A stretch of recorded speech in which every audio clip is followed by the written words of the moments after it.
Welcome to this video. Today we're going to be installing Linux on a older laptop that currently has Windows 10 on it and cannot be upgraded to Windows 11 because it does not meet Microsoft's minimum requirements. But the laptop still works. We don't want to throw it out, and by putting Linux on it, we'll breathe some new life into it. And specifically, I'll be installing Zorin OS. Zorin OS is beginner friendly. It's got a nice, clean, modern look, and this laptop will primarily be used to use the internet, web browsing, and so this will fit all of those needs. Now here up on the screen is just a step-by-step guide that we're going to be following. If you're installing a different distro of Linux, it's essentially the same concept. You can find a guide just by doing an internet search, but regardless, right here we can see the system requirements, which are not very high. In fact, if we take a look at them, we can see that it's pretty minimal. We'll also need a USB flash drive. The reason why is we're going to put Zorin on this flash drive, then plug the flash drive into this laptop, and that's how we're going to install it. And then the last thing it mentions is an external drive or cloud storage. Basically, it's telling you to back up your data because when we install this OS onto the laptop, it's going to wipe everything. So the first thing we'll need to do is download Zorin OS, which I've already done. Next is backup data. I will also quickly point out that you can use Backblaze to back up all of your data. I've used them for years. They're cheap, affordable. They have unlimited storage, and there is an affiliate link down in the notes down in the video description. If this is something you'd like to use, go ahead and use that link. It does help support the channel. And so that takes us here where we need to create a bootable USB drive to install Zorin OS onto this laptop. And so we're going to use Belana Etcher, just need to download that. After which we're going to open it up and we're going to click on Flash from File. We're going to select Zorin OS and hit Open, and then we're going to select our target. And you'll just want to make sure you have your USB drive plugged into your computer that you're using to set this up. And please be aware that once we do this, everything on this USB drive will be completely wiped. And so if there's anything on there you want to save, make sure that you back that up as well in addition to the computer that it's being installed on. And so we're going to check the box, hit Select, and then Flash.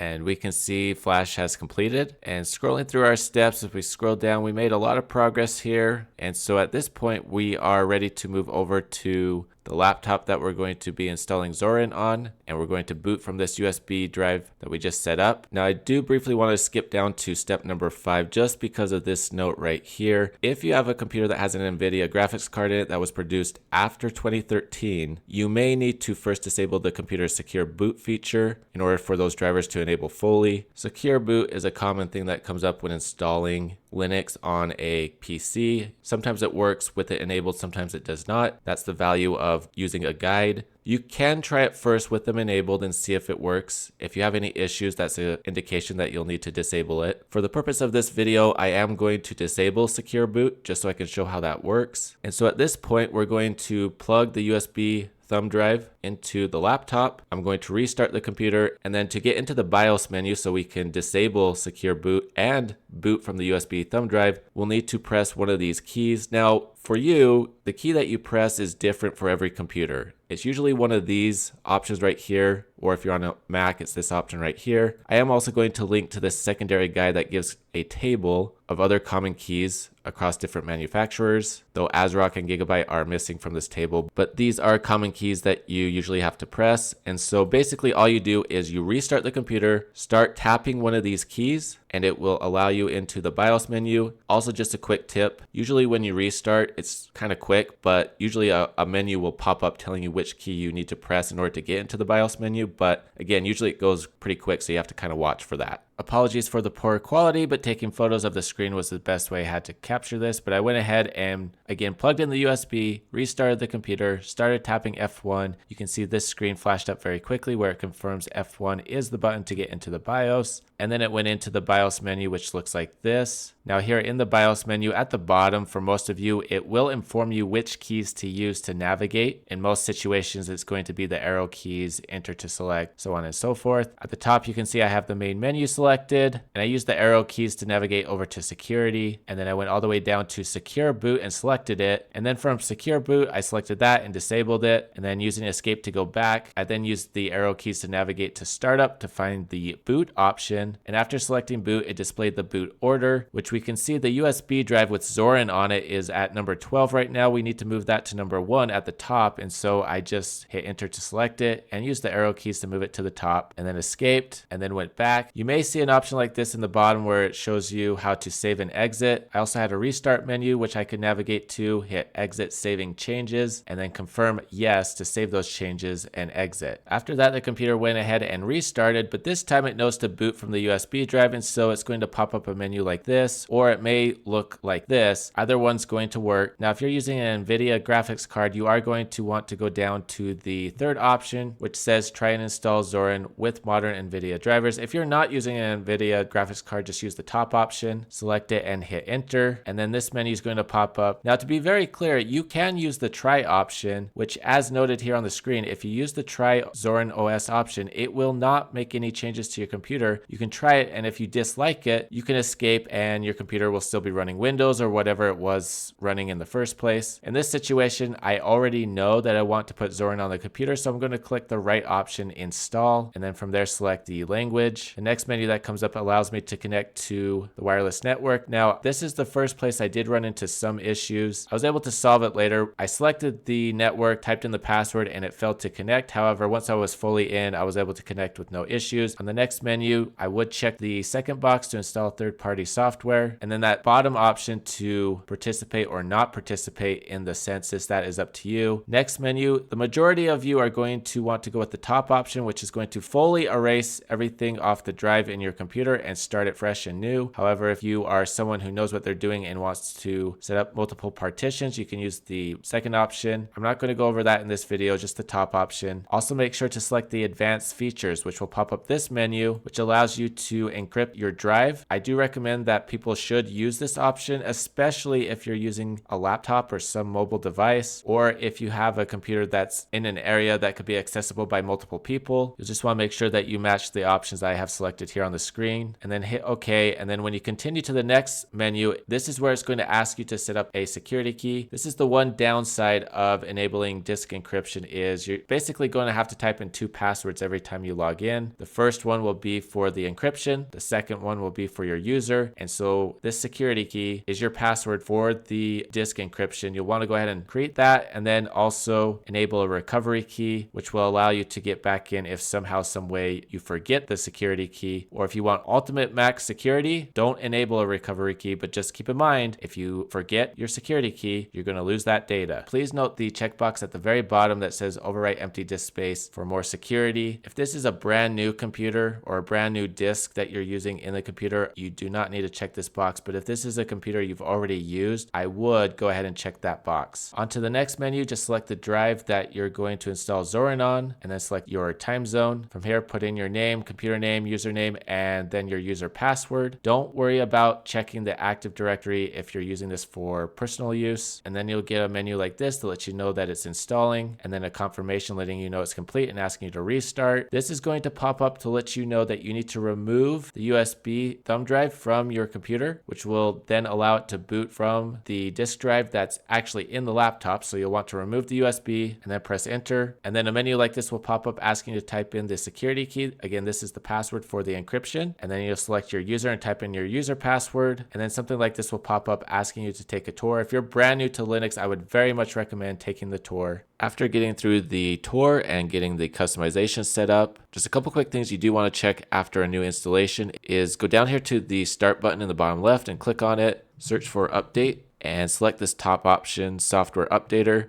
And you will want to go ahead and install updates just to make sure you have the latest security updates. I'm going to click on install now. And after restart, this time go down to the start button, search for software, and we want to open up this option right here. We can also see it's pinned down here at the bottom, but just in case it's not there, you can search for it and open it up. And you want to go to updates up here and download any updates that are found. And we are now up to date and good to go here. Just one last thing to double check. Again, we're going to go down to the start button in the bottom left. We are going to search for update one last time and go to software and updates. And from this menu, we're just going to go to additional drivers just to double check the NVIDIA drivers. And if we scroll down here, we can see that it is installed and in use. If we go back to the start menu in the bottom left and search for about, and then click on about, and then this option at the bottom, system details, we can see that it is recognizing the NVIDIA card in there. So we should be good. One thing I did forget to point out, make sure to come back down here to the start menu, search for firewall and open up the firewall configuration, type in your user password, and then just make sure that your firewall is enabled. It's not uncommon for this to be turned off by default in Linux. That is everything for this video, but if you do have any comments or questions, please post them down below. If you like this video, please give it a thumbs up and please consider sharing it. And if you'd like to support the channel, go ahead and hit that join button to become a member for as low as 99 cents a month, the thanks button, the subscribe button, or that bell notification icon to get notifications on future videos. Thank you very much for watching. I hope you have a great day.